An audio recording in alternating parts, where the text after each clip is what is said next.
Hello students, कैसे हो आप लोग। आज अपने स्टार्ट करने वाले स्टैंडर्ड 9 का विकास का जो सेकंड टेस्ट का असाइनमेंट है, जिसमें अपने बात करने वाले हिंदी सब्जेक्ट में सेक्शन ए में जो लॉन्ग क्वेश्चन आंसर है उसकी बात करेंगे।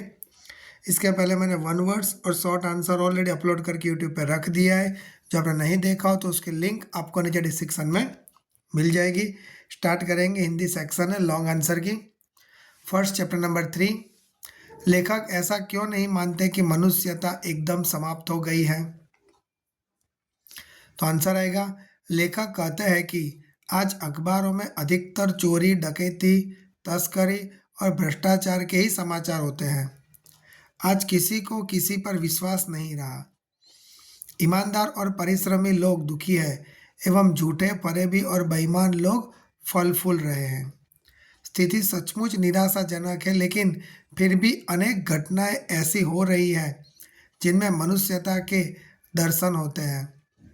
लेखक स्वयं कई बार ठगा गया है और उसने धोखा खाया है, लेकिन कई बार लोगों ने बिना किसी स्वार्थ के उसकी सहायता भी की है। कई बार लोगों ने उसके निराश मन को ढाढ़स और हिम्मत बढ़ाई है।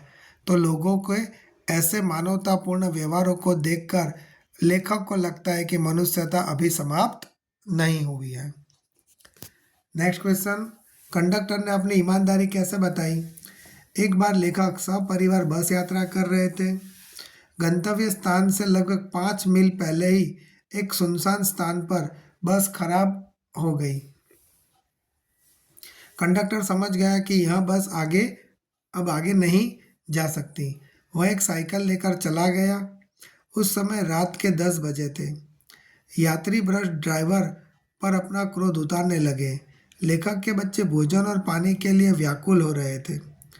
यात्री ड्राइवर को मारने के लिए तैयार हो गए। ठीक उसी समय बस कंडक्टर एक खाली बस लेकर आया। यात्री उसमें सवार हो गए। कंडक्टर लेखक के बच्चों के लिए पानी और दूध भी लाया था। इस तरह बस कंडक्टर ने अपनी ईमानदारी और सज्जनता बताई। नेक्स्ट क्वेश्चन, धर्म को भारतवर्ष में सर्वश्रेष्ठ क्यों माना गया है। तो शासन और समाज की सुख सुविधा के लिए सरकार तरह तरह के कानून बनाती है, लेकिन भारतवासियों की दृष्टि में धर्म कानून से बड़ा है। धर्म के कारण ही अब भी सेवा, सच्चाई, ईमानदारी और आध्यात्मिकता आदि बने हुए हैं। धर्म के भय से मनुष्य झूठ और चोरी को गलत समझता है। धर्म बुद्धि के कारण ही लोग दूसरों को पीड़ा पहुंचाना पाप मानते हैं। धर्म बुद्धि ही लोभ, मोह, काम, क्रोध आदि विकारों पर संयम रख सकती है और निकृष्ट आचरण करने से रोकती है। इसलिए धर्म को भारतवर्ष में श्रेष्ठ माना गया है। नेक्स्ट बात करेंगे क्वेश्चन नंबर 4, भारतवर्ष को महामानव समुद्र क्यों कहा गया है। भारतवर्ष एक प्राचीन और विशाल देश है। सदियों से यहाँ अनेक जातियाँ आई और यहीं बस गई। विदेशों से अनेक धर्मावलंबी यहाँ पे आए और यहीं होकर रह गए। इस प्रकार भारत आर्य और द्रविड़, हिंदू और मुसलमान, यूरोपियन और भारतीय आदर्शों की मिलन भूमि है। भारतीय सभ्यता में विदेश से आई सभ्यताओं का भी प्रभाव है।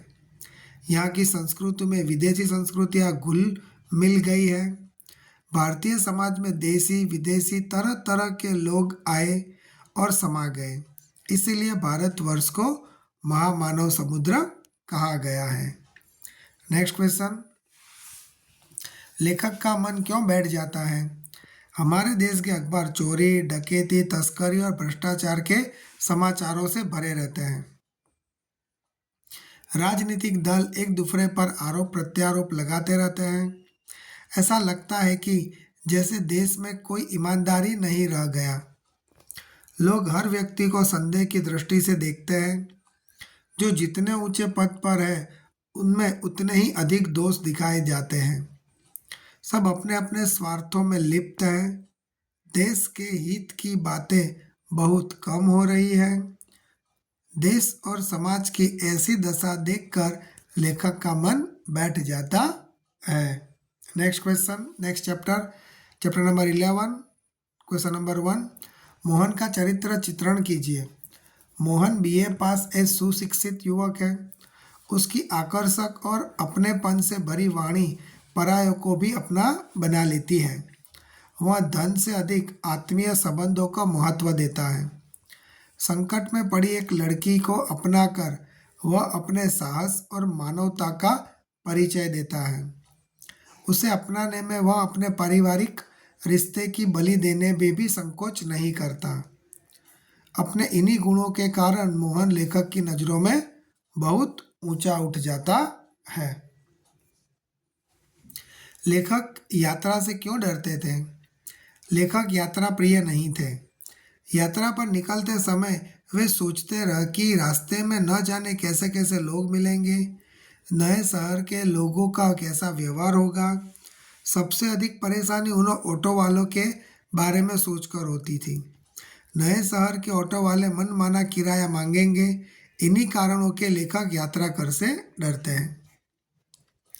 नेक्स्ट क्वेश्चन नंबर 3, लेखक के साथ मोहन ने अपनापन कैसे बताया?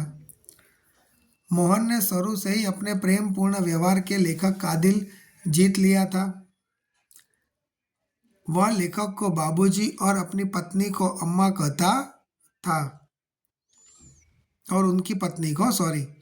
स्टेशन पर विदा होते समय लेखक ने उसे 500 रुपये देने चाहे तो मोहन ने लेने से इनकार कर दिया। लेखक और उनकी पत्नी को पाकर उसे लगा कि जैसे उसे अपने माँ बाप मिल गए हैं। उस मुख के सामने उसने पारिश्रमिक के पैसे लेना तुच्छ लगा। पारिश्रमिक के पैसे लेने में उसे एक तरह का परायापन महसूस हुआ। लेखक को अपना फ़ोन नंबर देकर उसने उनसे संपर्क बनाए रखने का आग्रह किया। इस प्रकार लेखक के साथ मोहन ने अपनापन जताया। Next chapter number 12, read question number 1। रानी के पेट चिरने का प्रस्ताव क्यों विफल हो गया? रानी ने एक बच्चे को जन्म दिया था। नौकर रामा ने बताया कि अभी एक और बच्चा रानी के पेट में है। बच्चों को लगा कि अगर हम रानी का पेट चीरकर एक बच्चा और निकाल ले तो सवारी में सुविधा रहेगी। रानी महादेवी के पास रहेगी और भाई और बहन छोटे छोटे घोड़ों पर बैठेंगे। यह सोचकर महादेवी का भाई एक दिन दोपहर को चाकू ले आया। चाकू देखकर महादेवी की हिम्मत ने जवाब दे दिया। पेट चीरने के बाद उसे सिलने का उपाय किसी के पास नहीं था, इसलिए रानी का पेट चीरने का प्रस्ताव विफल हो गया। नेक्स्ट क्वेश्चन नंबर 2, रानी का चरित्र चित्रण कीजिए। रानी एक छोटी सुंदर घोड़ी थी। उसका स्वभाव भी सरल और स्नेहपूर्ण था। परिवार के बच्चे उसके साथ दिल खोलकर खेलते थे। पालतू नेवला भी उसकी पूंछ से झूलता था। कुत्तियाँ भी उसकी पीठ पर चढ़ती उतरती थी। कभी कोई बच्चा मार देता तो कोई स्वाभिमान जाग उठता था, फिर भी वह शांत रहती थी। कोई बच्चा उसकी पीठ पर से गिर जाता तो उसे बड़ा पश्चाताप होता था। उसकी सूझबूझ के सोने के खोए हुए कड़े मिल गए थे। अपने इन्हीं गुणों के कारण रानी ने पूरे परिवार का दिल जीत लिया था। नेक्स्ट क्वेश्चन नंबर 3, रानी बच्चों के मनोरंजन का साधन किस प्रकार बन गई? रानी जब आई थी तब कुछ दिन तक बच्चे उससे नाराज रहे थे, किंतु धीरे धीरे उनकी वह नाराजगी दूर हो गई। वे उसकी गर्दन में झूला झूलने लगे, उसके कानों में अयाल में फूल खोसने लगे। वे उसे बिस्कुट और मिठाइयाँ खिलाने लगे। धीरे धीरे वे घोड़ी पर सवारी भी करने लगे। घोड़ी भी बच्चों से बहुत स्नेह करने लगी। वह बच्चों को न देखती तो बेचैन होकर पैर पटकने और हिनहिनाने लगती। इस प्रकार रानी के साथ मित्रता स्थापित करने के लिए बच्चों द्वारा अनेक प्रयास किए गए। नेक्स्ट क्वेश्चन नंबर 4, महादेवी ने रानी का कैसा शब्द चित्र खींचा है? रानी हल्के चॉकलेटी रंग की घोड़ी थी।